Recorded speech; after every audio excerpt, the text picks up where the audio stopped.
Cuando la tarde agoniza, buscan refugio las aves, el aura fresca y suave invita a la inspiración. Ensayo alguna canción, pulsando mi baraja, pensando en ella que está esperándome divina, la morocha correntina del pueblo Mburucuyá.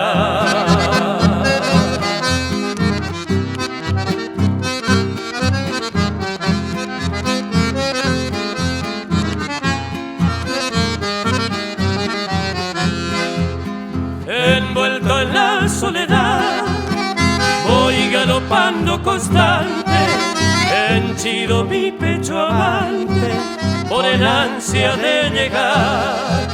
Ella me dijo al jurar, con ternura y devoción, no desdeñes mi pasión, que marchitarás mi vida.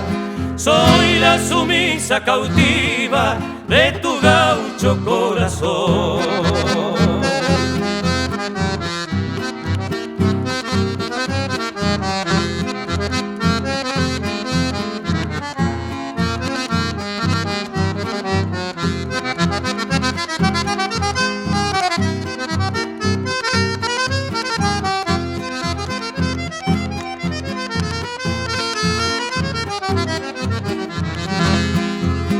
Y devorando distancia hacia el Edén de mi amor, la noche con su rubor me lleva al pie de su reja para decirle mis quejas, que es mucho mi desconsuelo, y las estrellas del cielo perfora el negro capuz, pintando un velo de luz en la cinta